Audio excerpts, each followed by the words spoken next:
Manuel Ugarte arrived in Manchester yesterday. He completed his medical to become a Manchester United player. He's been spotted in the streets of Manchester, and the deal should be announced today, pending some final paperwork. Scott McTominay is on a plane over to Italy. His Napoli deal 100% done, also set to be announced today by Napoli. Kone, the new Manchester United 17-year-old midfielder, is set to be announced alongside Ugarte tonight, if not tomorrow, with that player also undergoing his medical as well. Manchester United offered a bargain option to get RODRI. We're going to talk about that story and how United had a chance to sign RODRI. We're going to talk about the latest on Sancho to Juventus. The situation's changed. Sterling now off, apparently. And then De Ligt and more. So hello and welcome back to Alice Talks Football. Please do go ahead and hit that like button. And of course, subscribe down below to the channel if you're new. We're on the road to 100,000 subscribers. As of speaking, we're on 90,965 subscribers. So let's get into the next story. Fabrizio Romano confirmed this morning. Romano said, Manuel Ugarte has successfully completed the main part of his medical test at Carrington. Final steps at Carrington today. Manchester United and PSG are set to sign all documents worth 50 million euros plus 10 million euros in add-ons. Now, I want to say something here. PSG originally wanted 70 million euros, and then they wanted 60 million euros as a fixed fee. Now they've got 50 million euros as a fixed fee and 10 million euros in add-ons, and we'll only pay those 10 million euros in add-ons if Ugarte doesn't flop. So if Ugarte is good, we pay £50 million for a player that is good and is definitely a 50 million player. If he's not good, we pay £42 million. But originally they wanted £60 million, then they wanted £51 million in total. Now they've settled with around £42 million, with, of course, the add-ons being set for that. So PSG do get the 60 million euros they asked for, but people online are saying, oh, United caved and gave PSG the 60 million euros they asked for when he's flopped after one season. They paid 60 million for him. They asked for 70 million euros. They asked for 60 million up front. We're paying 50 million up front. We only pay the 10 million euros if he's worth it. He proves his worth. So I'm happy with that. I mean, I think we could have got him a little bit cheaper, but I think PSG were making it difficult, and it was just something that we needed to get done because I think other options had gone as well. So, what is the latest according to Duncan Castles? PSG negotiating team told United during discussions that they did not want to lose Ugarte, and they were only selling because Luis Enrique wasn't using the player to the extent that they would have liked, and the player was pushing for a move. PSG expected him to be one of Manchester United's best players down the line. So that's what PSG are doing. Now, whether United believe that stance or not is another question. I don't know if PSG were trying that stance on to get a better deal. Like we're sort of trying to say we're not bothered about selling Sancho, but we know that United want to sell Sancho. I believe that PSG told Ugarte to leave and they brought in João Neves as Ugarte replacement because they signed Ugarte before Enrique came in and they realised that Ugarte doesn't suit what Enrique wants to do. Now, PSG fans said that Ugarte was actually pretty good last season bar the Champions League, and then he had one bad game and Enrique benched him and then stopped using him. But they said he was actually quite good in the league before that. And that's coming from PSG fans, so I'm going to trust their input way more than, Souness telling me it's a bad deal. Souness hasn't actually said anything about this deal, but you know how I say, De Ligt's a bad deal, those kind of pundits. So apparently PSG didn't want to lose him. I think that they just used that as a negotiation tactic. I think PSG wanted to cash in on him. I think the minute PSG signed João Neves, I think that told me everything that they wanted to sign Ugarte. And they've probably sell Ugarte. I think they've used that as a negotiation tactic because if the manager doesn't want him or plan to use him, what's the point of keeping him at the club? It just causes problems. But hey-ho, let's get into the next story. Manchester United are confident Manuel Ugarte will be registered midday on Friday and will be available against Liverpool, is what has been said as well. So hopefully he will be. I don't think he'll start, even if he's available versus Liverpool.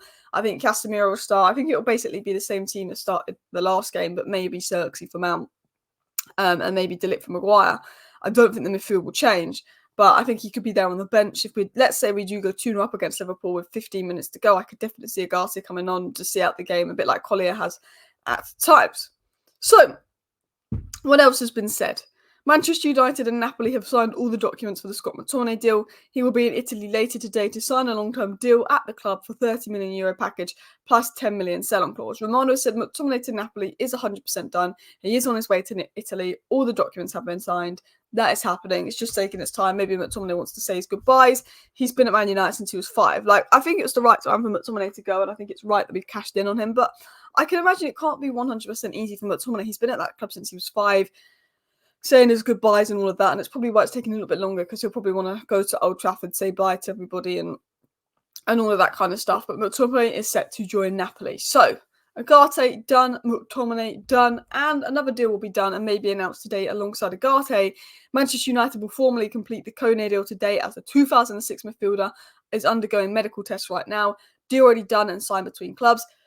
Exclusive story confirmed. Ugarte medical yesterday and Kone medical today. What a way to announce 2 DM signings. I think that's really smart, because you've got a 17-year-old DM, or 18 now, who's, the next big thing, really good young DM that's going to go into the academy. And then you've got the 23, turning 24-year-old DM who's going to come into the first team that's sort of entering his main year. So you've got the DM and you've got the understudy. You've got Casemiro, the experience, Ugarte then now, and then you've got the future in Kone. And I quite like what we're doing with the DM there. An experience in Casemiro, someone that's going to come in and play and be ready now in Ugarte, and probably an upgrade on Casemiro right now because of his legs, and then potentially a future Ugarte, a place someone that could challenge him in a few years in Kone. And I like this signing because this is a deal that United have had loads of opportunities to do in the past, but we don't, and then we ended up regretting it. And we're going to talk about one deal involving RODRI we could have done in the past.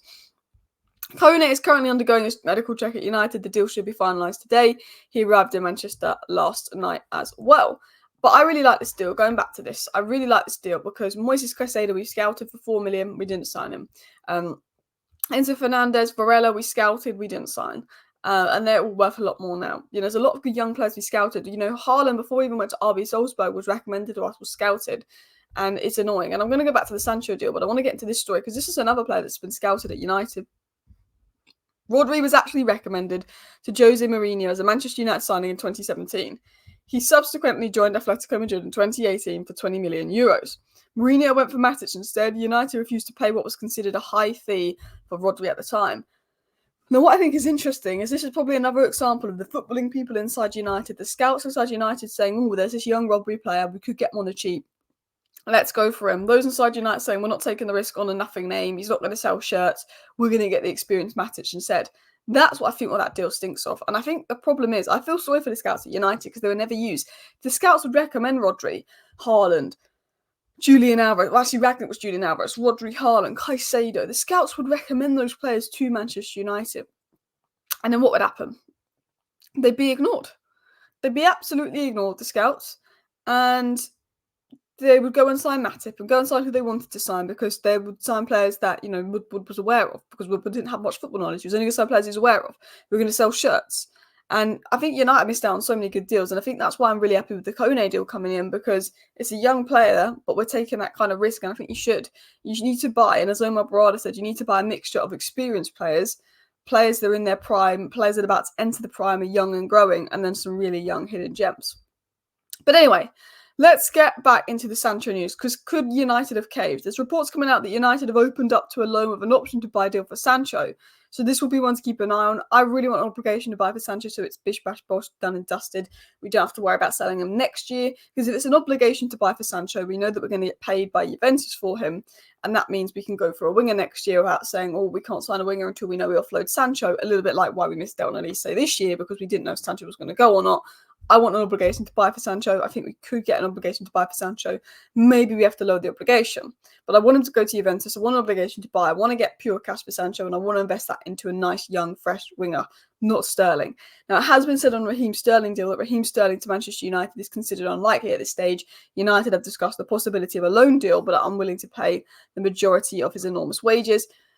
Man United made it clear Sterling would only come in on their terms, on low wages, etc. The deal could happen, but Sterling would have to significantly lower his wages. We'd have to get the deal on our terms with Chelsea. There's a lot that would need to happen for us to consider this deal.